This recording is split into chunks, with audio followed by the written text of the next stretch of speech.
امریکہ چاہتا تھا کہ وہ برسر اقتدار رہے۔ اسے بھی اپنے پڑوس میں موجود اس عالمی طاقت پر ایمان کی حد تک یقین تھا۔ ایسا یقین کہ جس کے بعد عوام ان کے جذبات اور خواہشات سب کی حیثیت ایک پرکا جیسی محسوس ہوتی ہے۔ 60 لاکھ آبادی کا چھوٹا سا ملک اور اس پر حکمرانی کرنے والی 40,000 فوج جسے امریکی افواج کی پشت پناہی بھی حاصل تھی اور وہ اس کا کمانڈر ان چیف تھا۔ 27 مارچ 1952 کو اس نے ایک جمہوری حکومت کا تختہ الٹا اور اقتدار پر قابض ہو گیا۔ اس ملک پر 1940 سے آئین کی حکمرانی تھی۔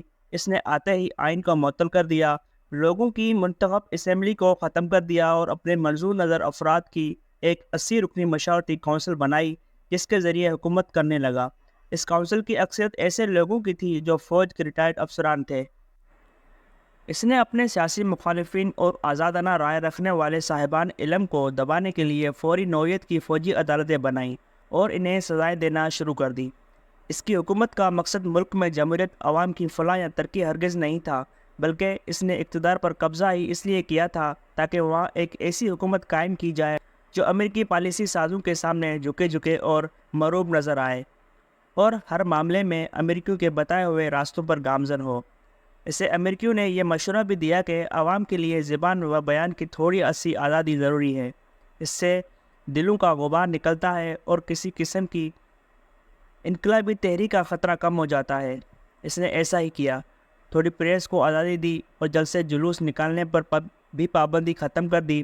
پھر کیا تھا، آئے دن یونیورسٹی کے طلبہ سڑکوں پر نکلتے، نعرے لگاتے، اپنے گلے بیٹھاتے اور گھروں کو روٹ جاتے، لیکن اس نے مزدوروں کی ہڑتال پر پابندی عائد کر دی کیونکہ وہ سمجھتا تھا کہ اس سے معیشت کا پہیہ رک جاتا ہے۔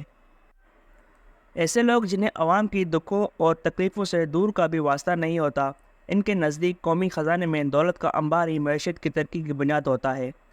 اس کے ملک میں چینی سب سے بڑا ذریعہ آمدن تھی۔ معیشت کے ماہرین نے اسے بتایا کہ اگر چینی کی پیداوار کم کرو گے تو قیمت زیادہ ہوگی، کارخانے دار خوشحال ہوں گے اور مزدور کی تنخواہیں بڑھیں گی۔ یوں زبردستی چینی کی پیداوار 17 لاکھ ٹن سے 50 لاکھ ٹن کر دی گئی، جس سے صرف چند لوگوں کی جیبیں بھر گئی اور لاکھوں کاشتکاروں اور مزدوروں بے روزگار ہو گئے۔ آمروں کا ایک اور المیہ یہ بھی ہوتا ہے کہ انہیں خوبصورت اسکول، کالج، ہسپتال، سڑکیں اور پلازے ہی ترقی کا معیار نظر آتے ہیں۔ اس ملک میں بھی ایسا ہی ہوا۔ اس نے شاندار اسپتال اور اسکول بنائے جو پرائیویٹ سیکٹر میں تھے، اور یوں اسپتال عام آدمی کی پہنچ سے دور ہو گئے اور وہ سسک کر مرنے لگے۔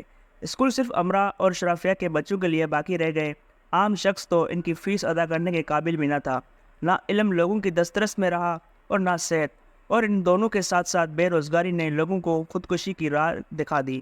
ایسے میں 26 جولائی 1953 کو سینٹیگو کے نزدیک مونکا ڈاک بیرک پر طلبہ نے حملہ کر دیا۔ ان حملہ کرنے والوں میں 26 سالہ فیڈل کاسترو بھی تھا۔ اس کا عدالت میں بیان، مجھے اس حملے پر تاریخ معاف کر دے گی، لوگوں کی زبان پر اس کا یہ جملہ عام ہونے لگا۔ امریت کا کوڑا برسا 90 دن تک شہروں کے شہر کرفیو کی زد میں آ گئے، تمام آزادیاں ختم کر دی گئیں۔ فوجی تنصیبات پر حملہ کرنے والے کئی سو طلبہ کو 15 سال قید سنا دی گئی۔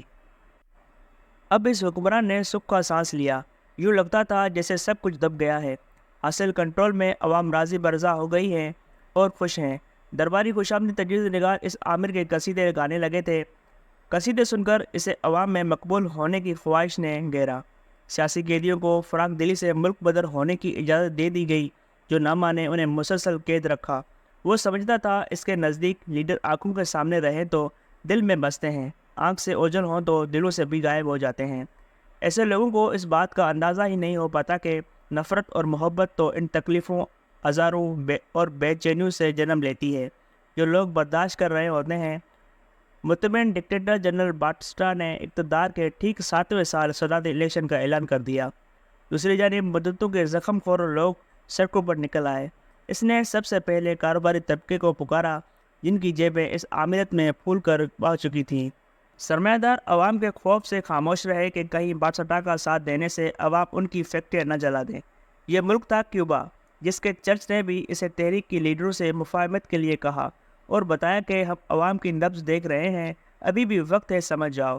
اس نے جواب دیا، اپوزیشن میرے لیے کوئی خطرہ نہیں ہے، میری مسلح افواج اور امریکہ میرے ساتھ ہے، میں طاقتور شخص ہوں، یہ چند شرپسند ہیں جنہیں جب چاہوں کچل کر رکھ دوں۔ نومبر 1958 میں الیکشن تھی، فوج کو ہنگامے کچلنے کے لیے بھیجا گیا تو وہ اپنے ہی ہتھیار باغیوں کے حوالے کر کے واپس بیرکوں کو لوٹ آئے کہ اپنے ہم وطنوں پر گولی نہیں چلا سکتے۔ ایک چھوٹی سی غلطی اور طاقت پر اندھا اعتماد اسے الیکشن کے میدان میں لے آیا اور پھر باقی تاریخ کا حصہ ہے۔ الیکشن کا دن یوں تو عوام کی رائے کا دن ہوتا ہے، لیکن جیسے ہی اس رائے کو طاقت سے بدلنے کی کوشش کی جاتی ہے تو عوام سب کچھ الٹ کر رکھ دیتے ہیں۔ بارسٹا امریکہ کی طرف لپکا، لیکن شاید اس نے گزشتہ 100 سال کی امریکی تاریخ کو نظر انداز کر دیا تھا۔ وہ بھول گیا تھا جب کسی ملک میں عوام کا جم غفیر اٹھتا ہے تو امریکہ سب سے پہلے اس جیسے عاملوں سے آنکھیں پھیر کر دوسری سمت ہو جاتا ہے۔